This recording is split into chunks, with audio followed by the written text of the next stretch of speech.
Okay, we're talking about differentiation and integration of power series today. When you think about the derivative, if you have a power series and you want to take its derivative, we write that as a derivative of the power series, what's inside. So you can interchange the order of the summations and take the derivative inside, and we can do that actually because our power series converges absolutely when it converges. Usually that's the reason we do that. And the same thing with the integral. If you have the sum,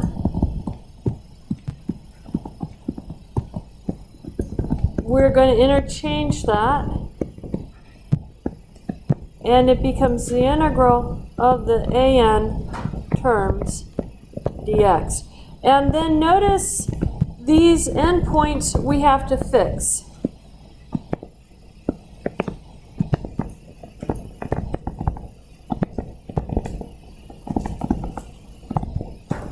So we just check to make sure that we don't have something goofily defined when we take our derivative or when we take our integral, because you're just decreasing your power by 1 when you take the derivative. You don't want to end up with something to the n minus 1 power. So you have to make sure that you don't end up with a power that doesn't work at the beginning. You don't want to have a minus 1 power. And I'll go over examples with that with you as we go through the lecture. And with the integration, when you're adding that exponent here again, you just are making sure that it's well defined at that endpoint. So, if our function given by f of x equals our summation an x minus c to the n has a radius of convergence r greater than 0, then on the interval c minus r to c plus r, f is differentiable and therefore continuous, and moreover you can find the derivative and the antiderivative or the integral just by taking the derivative or integral. So this is just saying you take the derivative of what's inside.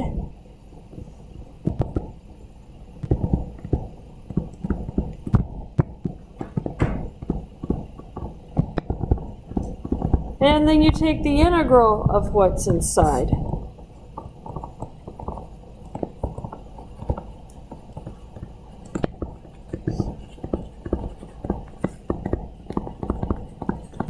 And notice that we put our plus c out at the beginning. That way you're not trying to keep it inside your summation. It just makes the notation clearer. So put the plus c first when you're doing your integration. So, the radius of convergence for the derivative or integral of a power series is the same. The radius of convergence does not change. The only thing that changes is whether the endpoints are included or not included. Your interval looks the same, as just whether it converges or diverges at those endpoints. So you don't have to go through the whole ratio test once you've done it once. If you're finding the derivative and the integral, then you only have to do the ratio test once, and you just check your endpoints for the other parts of it. And there's actually going to be a shortcut rule. The shortcut rule is on the back of the page that I handed out to you guys. And the shortcut rule simply says if you have your power series for f of x with a radius of convergence r, at the endpoints, the integral will converge at those endpoints where f of x converges, and the derivative will diverge at those endpoints where where f of x itself diverges. So the derivative diverges where f diverges, and the integral converges where f converges. That's your shortcut rule. That means you don't have to check everything each time. You only have to check whether, if you're looking at a derivative, you only have to check where the previous one converged. And if you're looking at an integral, you only check where the previous one diverged. And if you think about it, it makes sense, because if you have something that looks like a p-series, which is generally what we're getting when we do the power series, if you look at that p-series, if you increase the power on n, it's going to converge. But if you decrease the power, you can change it from convergent to divergent. So that's kind of the rule. Think about a p-series as we're going through this. That's where this comes from. So let's look at an example. Consider the function given by f of x is the sum n equals 1 to infinity, x to the n over n. Find the interval of convergence for each of the following. f of x, the integral, the derivative, and the second derivative. So the first thing I'm going to do, oh, that's not going to work. The first thing I'm going to do is the ratio test. And the ratio test is x to the n plus 1 over n plus 1 times the reciprocal n over x to the n. Now what happens? What can we cancel on this?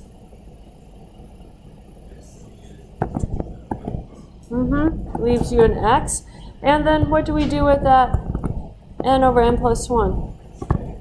Yeah.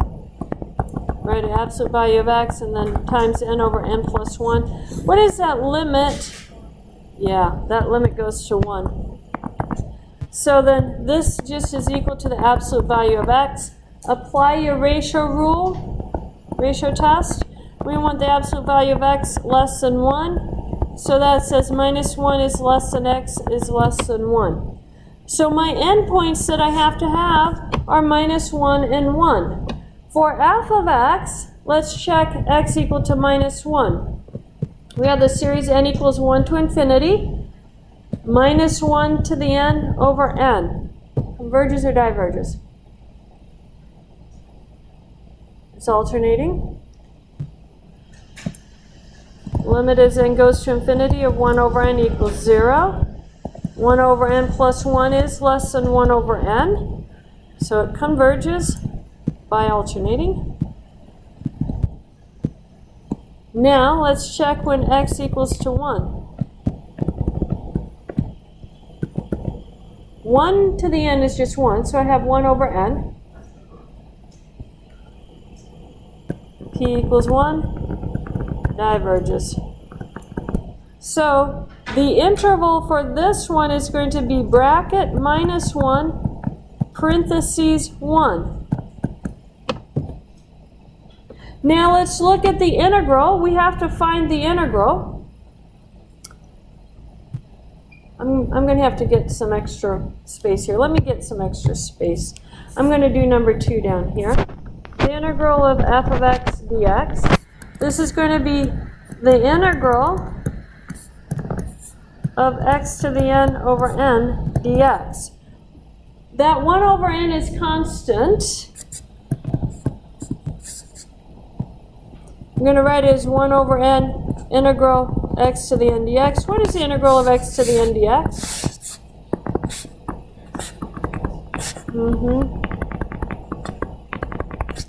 Now let's look at our starting point. The original series, it starts at x over 1, x squared over 2, keeps on going. If I plug in, if I integrate that first term, what should I have if you integrate x over 1?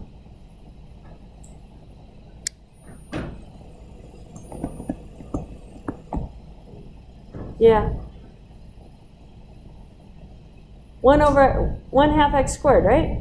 Yeah, I heard some derivatives going on there. So if I look down here, if I start with n equals to 1, will I have a 1 half x squared?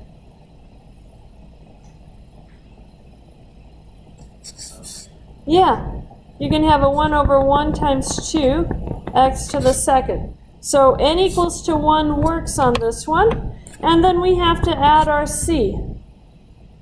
There is our integral. Now, according to the shortcut rule, which endpoint do we have to check? Minus 1 or 1?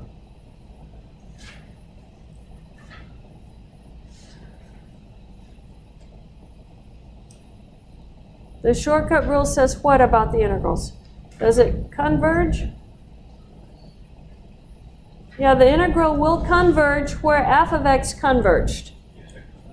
So you have to check where f of x diverges because that could change. So we have to check on this one, x equal to 1. So let's plug it in. We're going to have c plus the sum, n equals 1 to infinity, 1 over n times n plus 1, and in the numerator have 1 to the n plus 1. Well, what is 1 to the n plus 1? 1. So I have 1 over n times n plus 1. Now we have to figure out if that's going to converge or diverge. What test do you think we should use?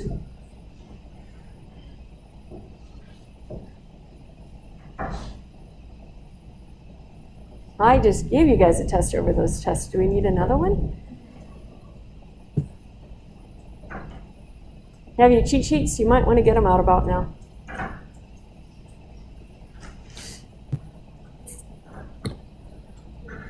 It's not exactly a geometric, so I'm going to do what? I can do a limit comparison or a direct comparison. Either one. So you said limit comparison, so let's do a limit comparison. And what would I compare it to? 1 over n squared. So I have 1 over n times n plus 1 divided by 1 over n squared. Flip that 1 over n squared upside down. You're going to have 1 over n squared plus n. I multiplied that through times an n squared over 1.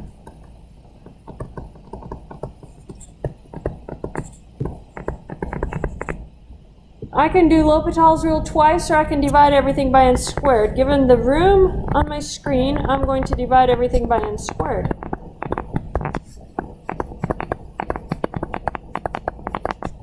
So, what is n squared divided by n squared?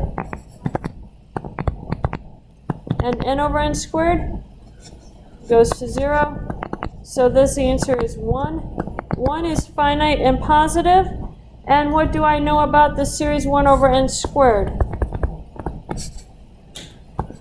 Converges by p-series. So what do I know then about my integral?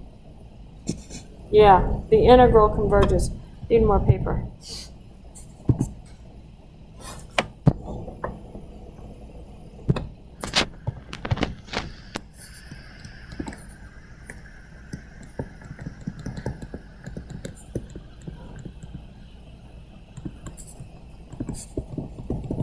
So the interval of convergence for this one is -1 to 1, and it's closed at both of them. It contains both -1 and 1. Okay, that's the integral. Let's look at our derivative.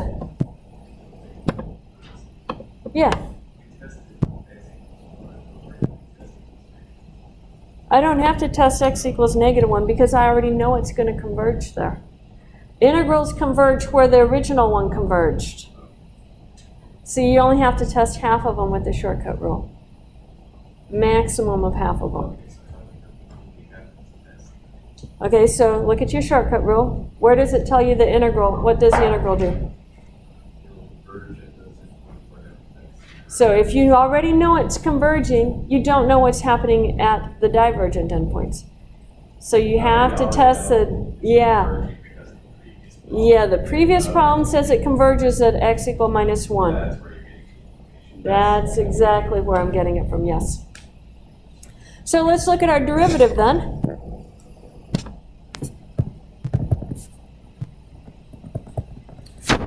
So I'm looking at the derivative. You know, I probably need to copy f of x down here. Let me do that first.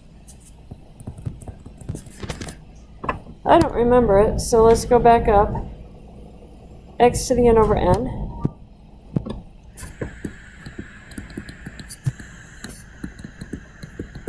Okay, so now let's take the derivative. What is the derivative of x to the n? 1 over n is constant. What's the derivative of x to the n? N x to the n minus 1. And now my 1 over n and my n cancel. So I get x to the n. And now we have to figure out where n starts. When n equals to 1, this one would be 1 over 1, x over 1. I forgot it. It's only Monday.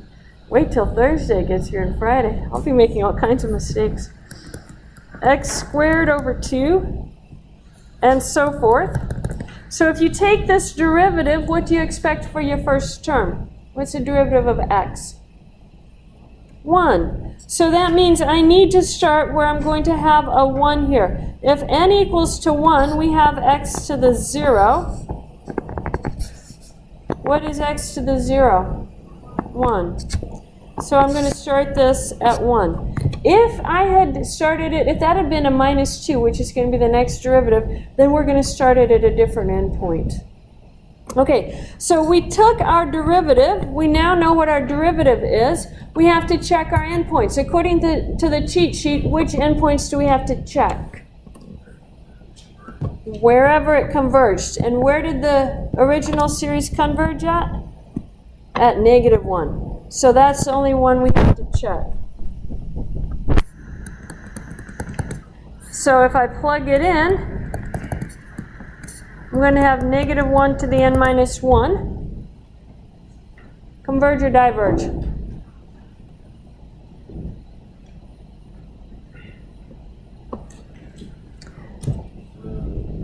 I liked it until you said no. Why does it diverge? What test should we use? Alternating is not going to help. Nth term. The limit as n goes to infinity, -1.